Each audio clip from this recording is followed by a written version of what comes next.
Bueno, lo primero es agradecer a los Diálogos Internacionales de Arte y Política por darme la posibilidad de participar en estas jornadas. Lamentablemente no puedo estar de manera presencial allá. Sin embargo, doy gracias por el hecho de permitirme participar a través de una videoponencia. Las preguntas que articulan cualquier trabajo de memoria no deben ser sobre el pasado, sino que muy por el contrario tienen que ser acerca del presente. Todos los cuestionamientos en torno a la proyección de futuro tienen que ser con un conocimiento acabado de las situaciones del presente, como también los hechos que provocaron como consecuencia ese mismo estado presente. Al querer investigar sobre los artistas ejecutados y detenidos desaparecidos durante la dictadura militar en Chile, son las preguntas actuales sobre la cultura, las artes y la política, las de nuestra época, las que nos hacen buscar sus historias de vida, sus proyectos artísticos, sus proyectos políticos, como también la manera en que estos dos ámbitos confluían, en este caso, a través de la militancia. El trabajo de memoria tiene que revelar las preguntas del pasado y su respuesta en función directa a las preguntas de hoy. No se trata de traer las banderas de ningún tipo de proyecto al día de hoy, sino que de proponer elementos para la discusión tomando en cuenta y considerando los antecedentes directos de un proyecto, en este caso la Unidad Popular, que causa bastante admiración y atención, sobre todo en el ámbito de las artes y la cultura.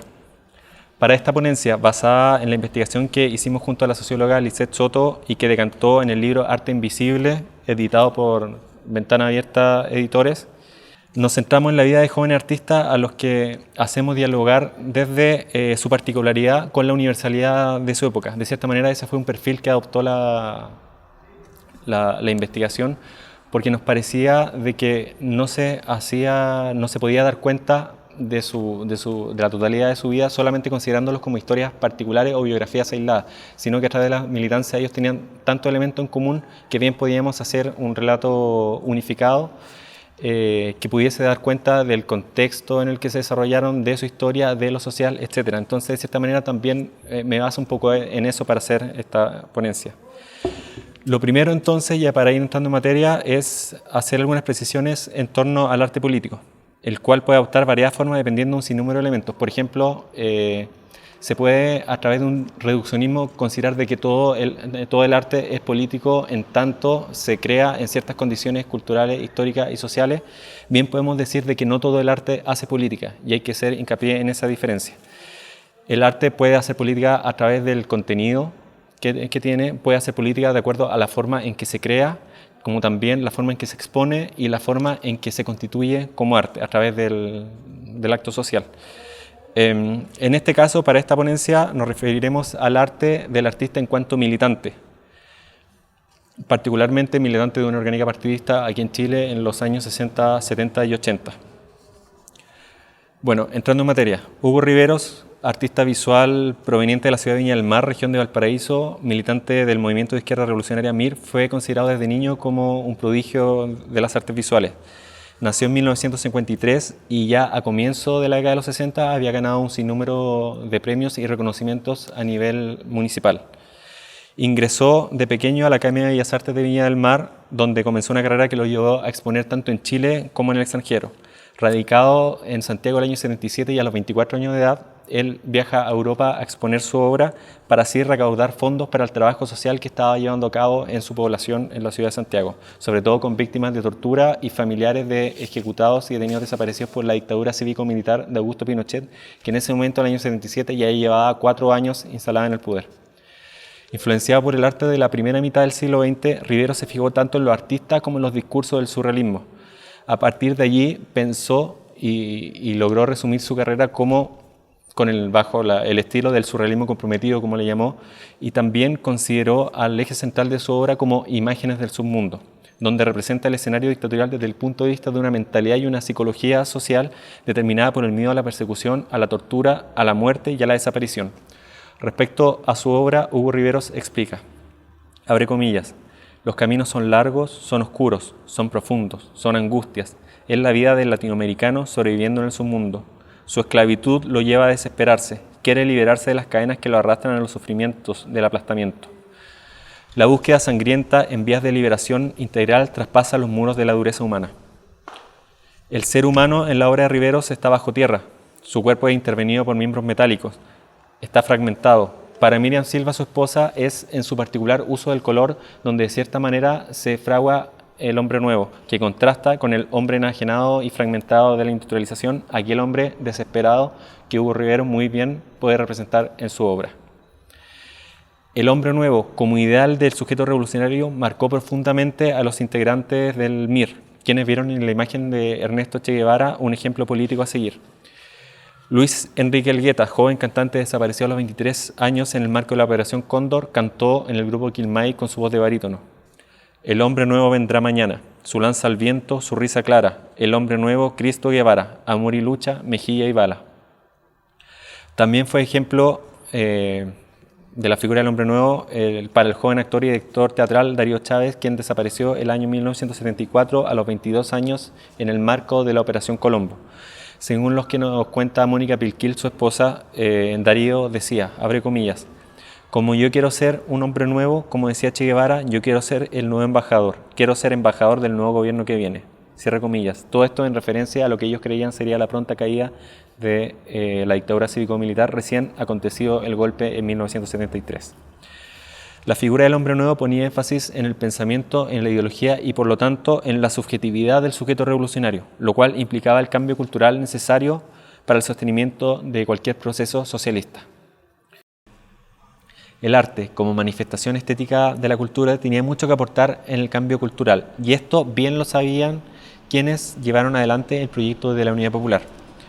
Proceso que fue integrado por un sinnúmero de artistas desde mucho antes que Salvador Allende llegara al poder en 1970. Incluso hay quienes dicen que es el empuje de la creación artística a partir del año 60 de los artistas comprometidos chilenos lo que permitiría a la Unidad Popular llegar al gobierno, pues sería ese el marco de consolidación subjetiva tanto de obreros, campesinos como de estudiantes. Durante el gobierno de Allende fueron varios los hitos en materia artística. Lo primero, de acuerdo a su programa de gobierno y a las primeras 40 medidas a ejecutar estando en el poder, es la número 40 la que resalta. Crearemos el Instituto Nacional del Arte y la Cultura y escuelas de formación artística en todas las comunas.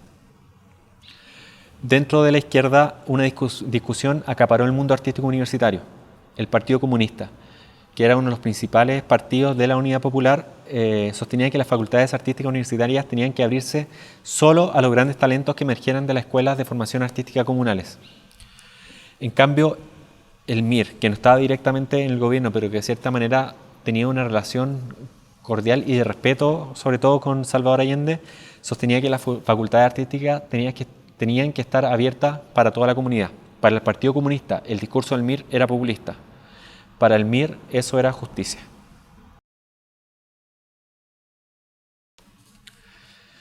Ahora vamos al quiebre y lo que es el punto de inflexión en esta historia. El 11 de septiembre de 1973. Ese día, los militares entraban a la Facultad de Ciencias y Artes Musicales y de la Representación de la Universidad de Chile. También lo hicieron a la Facultad de Bellas Artes y al Museo Nacional de Bellas Artes. Tras el bombardeo a la moneda y por el deterioro del edificio, la Junta Militar, encabezada por Pinochet, se instala en el edificio de la UNCTAD, que es el edificio emblema de la Unidad Popular. En este edificio, entonces, en la Unidad Popular, Allende instalaría el Museo de la Solidaridad, destinado al libre acceso a la población para ver obras de centenares de artistas internacionales antifascistas. El edificio, luego de albergar la Conferencia de Comercio de las Naciones Unidas, se abrió completamente a la gente. En su discurso inaugural, Salvador Allende dijo, abre comillas, este debe ser el Museo de los Trabajadores. Queremos que esta torre sea entregada, y así lo propondré, a las mujeres y a los niños chilenos. Y queremos que esa placa sea la base material del gran Instituto Nacional de la Cultura. ¿Y dónde mejor que allí estarán estos cuadros, estas telas y estas obras? Queremos que la cultura no sea el patrimonio de una élite, sino que a ella tengan acceso legítimo las grandes masas preteridas y postergadas hasta ahora, fundamentalmente los trabajadores de la tierra, de la usina, de las empresas o el litoral. Cierra comillas. Si bien hubo hitos en materia artística y cultural como el Museo de la Solidaridad, la editorial Quimantú, que se dedicó a producir libros a bajísimo costo, o el Tren de la Cultura, que recorrió Chile con el trabajo de un sinnúmero de artistas, lo cierto es que estas fueron iniciativas que no lograron constituirse ni cuajar como un corpus unificado en el marco de un proyecto cultural. Allende hizo ver el retraso en materia cultural ante el Congreso Nacional el año 72. Evidentemente, la prioridad estaba en otra parte. Tras el golpe, el edificio de la UNCTAD fue enrejado y los militares asumieron su control, quemando y destruyendo un sinnúmero de obras que había en su interior. Rápidamente se cambió el nombre a calles, escuelas, poblaciones y también al edificio de la UNCTAD. Estatuas de héroes de guerra fueron instaladas a lo largo del país. De esta forma, aunque sin un proyecto claro, la Junta Militar buscaba herir los elementos simbólicos que ayudaban a reafirmar la ideología del sujeto popular. Fueron asesinados más de 30 artistas a nivel nacional. Víctor Jara fue el caso emblemático y ello simbolizó el fin del proceso artístico que colaboró en llevar a la Unidad Popular al gobierno. Jorge Peñagén, que bien lo conocen ustedes porque de cierta manera es el que inicia el proceso de la orquesta juvenil e infantil en Latinoamérica. Jorge Müller, Bernardo de Castro, Ariel Santibáñez, Jorge Solovera, Carmen Bueno, Humberto Menantó, solo por mencionar algunos, fueron asesinados y la mayoría hechos desaparecer durante los primeros 3 años de la dictadura cívico-militar. La Iglesia Católica, a través de la figura del cardenal Raúl Silva Enrique, jugó una importante labor en defensa contra la violación de los derechos humanos. Así nace la Vicaría de la Solidaridad, prestando asistencia jurídica a los familiares de víctimas a la violación de los derechos humanos. Hugo Riveros trabajó en su población junto a la Vicaría, pues la Iglesia desplegó su trabajo en los sectores populares de la capital. La falta de espacio de reflexión artística y cultural dentro del MIR en los años 70 generaba problemas para Riveros, quien de cierta manera se encontraba con dificultades para poder aunar lo que era su lenguaje político con su lenguaje artístico. Es allí entonces que nace su surrealismo comprometido, como también sus imágenes del submundo. Sin embargo, Riveros sabía que no era en su obra donde descansaba toda su posibilidad de actividad política. En Santiago, el año 1976, y con una dictadura militar ya muy instalada en el poder, Hugo Riveros trabajó en los comedores populares en la población Juan Antonio Ríos. Allí, junto al monseñor Jorge Hurtón, fundó el Centro Experimental de Arte, cuya finalidad era realizar taller artístico para la comunidad. La revista Contrapunto, que nace también al alero de este Centro Experimental de Arte, tuvo como fin problematizar en torno al arte y la cultura en un contexto de represión dictatorial. Es también en la población, a un par de kilómetros más al oeste de la de Hugo Riveros, donde vivía Luis Díaz Muñoz, el Lucho, como le llamaban sus compañeros y amigos. Luis nació en Santiago en 1961, era militante del MIR. Fue poeta y cantor popular. Su acercamiento desde niño con la guitarra, como también su gusto por los cantautores de la época, lo hizo decantar por escribir poesía y escribir canciones. También por el trabajo de la iglesia en su población a través de un contacto allí, tuvo la posibilidad de estudiar música en el taller 666, el cual fue un espacio de creación y enseñanza artística donde ejercían artistas y académicos exonerados de las universidades chilenas que tuvieron allí un espacio para difundir tanto su enseñanza como también su arte. El estudio de la armonía, de la historia del piano lo hizo cuestionarse sobre la utilidad del hacer arte, pues de cierta manera Luis Díaz entraba en contradicción respecto a lo que era su labor como militante en la clandestinidad y en la resistencia a la dictadura cívico-militar. En un cuaderno que fue donde Luis Díaz escribía la mayor cantidad de reflexión en torno a su quehacer artístico, escribe, abre comillas, creo que debo revisar muchas de mis concepciones artísticas. Voy a peñas, canto en ellas, trato de exponer lo importante que es visualizar la revolución desde otra perspectiva. Pero llego a mi casa y mi vida se queda en la perspectiva personal de la revolución. Creo que una labor así no tiene sentido. Pero ¿cómo me defino? ¿Cómo debo actuar? ¿Soy un hombre para el hombre? ¿Mi labor cultural que desarrollo con la música es la más precisa hoy? Cierra comillas. Tanto Hugo Riveros como Luis Díaz comparten el hecho de que vivieron la resistencia a la dictadura y sobrepasaron los primeros 3 años del régimen, donde se registraron la mayor cantidad de ejecuciones y desapariciones por parte de la DINA. Si bien Riveros, 9 años mayor que Díaz, comenzó su despertar político previo al proceso de la Unidad Popular, Luis Díaz lo hace en dictadura y en el contexto de la clandestinidad, por lo cual tiene un acercamiento a la militancia en contextos sumamente distintos. Al proscribirse los partidos políticos y pasar esto a la clandestinidad, la retaguardia implica un cambio de visión respecto al quehacer del arte político en el país. El exilio de muchos artistas militantes los escinde de sus orgánicas de origen, que son orgánicas que le otorgaban sentido a sus prácticas, pues el arte desde una perspectiva militante por lo general cumple una función táctica, cuya función mayoritariamente es de carácter comunicativa. Los grandes discursos partidistas entonces se ocultan y el quehacer artístico militante prácticamente desaparece. Despojado entonces de esta estructura partidistas, el arte político en el país se reconfigura buscando nuevas posibilidades expresivas y de exposición, como también lugares marginales y por fuera de la institucionalidad, obviamente, para llevarse a cabo. Es la escena avanzada, domina el lenguaje vanguardista y la performance, desafiando así el reconocimiento social del arte y metaforizando también los significantes que están puestos allí en su expresión como alternativa para la fuerte censura del régimen. El compromiso es otro, ya no es por un proyecto político, sino que es contra la dictadura.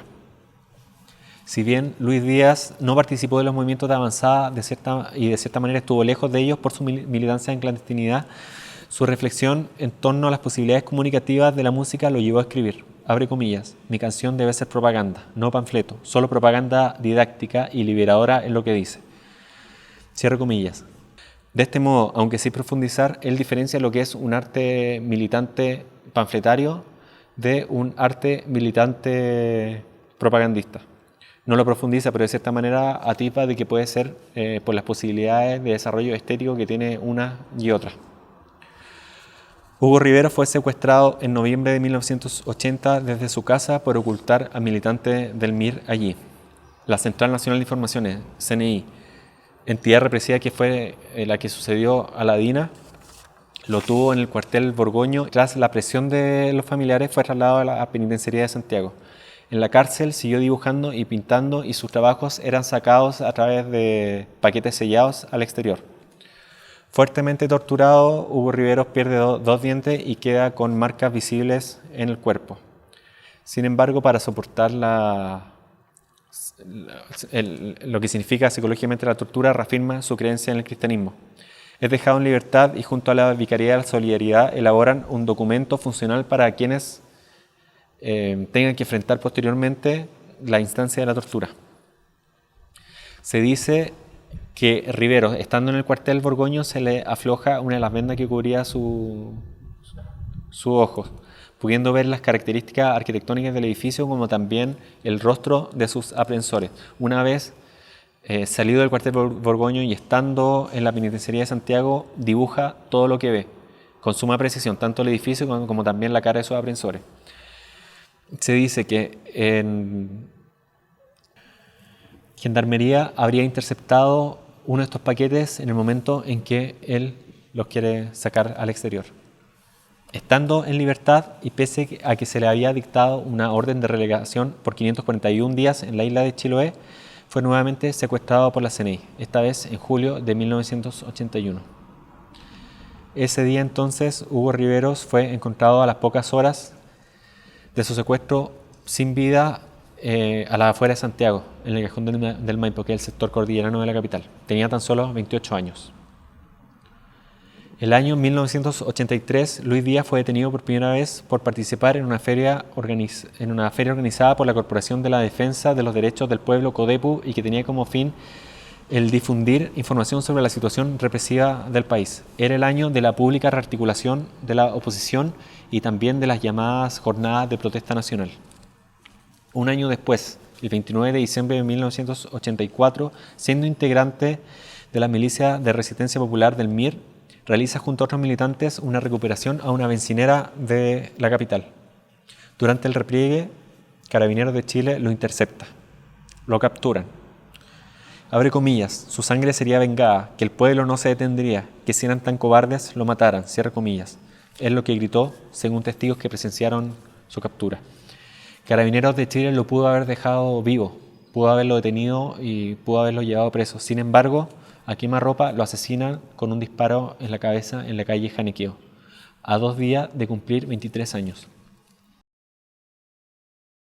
Así como Hugo Riveros y Luis Díaz, son más de 30 los artistas asesinados en el país, en su mayoría jóvenes, por lo tanto eran semillas culturales. El trauma que produjo la dictadura en el país no fue solo por la violación a los derechos humanos, sino que también por el aniquilamiento de un proyecto de país a través del radical cambio social, económico y político. El llamado apagón cultural por medio de la prohibición y censura produjo un trauma social. El arte generado durante la Unidad Popular no dejó de hacerse públicamente porque haya dejado de tener sentido como manifestación cultural para la comunidad que lo sostenía, sino porque fue prohibido por las armas y por la fuerza. Una parte importante del país entonces se quedó sin la posibilidad de manifestar y reconocerse estéticamente en la cultura a través del arte, y eso constituye sin duda un trauma cultural. Con el cambio radical de la estructura económica, política, social y por lo tanto cultural es que heredamos el Chile de hoy. Entonces, ya resumiendo todo este cuento, tenemos por un lado un arte militante cuyo marco de sentido es otorgado por la estructura partidista y que iba en pos de la consolidación de un proyecto político. Por otra parte, en los años 80 tenemos un arte político no militante que se practica desde los márgenes, no desde la militancia, y que va desde la denuncia y no desde la denuncia a la violación a los derechos humanos, por ejemplo, y a la represión, y no desde la propuesta de un proyecto político. Con una memoria crítica con proyección al futuro, entonces pretendemos hacer ver que la historia de estos artistas militantes ejecutados y desaparecidos en particular, y la historia del arte político en general, son momentos de reflexión obligados para proyectar desde el arte el cambio cultural necesario en el país. Un cambio que desafíe sobre todo el modo de vida de la gente en el neoliberalismo. Para terminar entonces me gustaría dejar dos preguntas, tomando en cuenta de que particularmente en Chile existe una desafección muy grande de la ciudadanía hacia los partidos políticos y que de cierta manera trae el problema de que la gente deja de creer en la política. La pregunta que nos hacemos son ¿de qué manera el arte se puede hacer político hoy? ¿Cuáles son las maneras o la manera en que el arte se hace político hoy? ¿Y cuál es la cultura nueva a la que queremos llegar?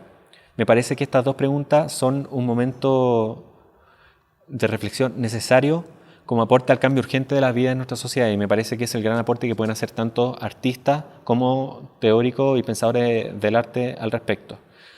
Por lo tanto, conocer toda esta historia nos parece que nos da la posibilidad de poder proyectar futuro con raíces bien firmes.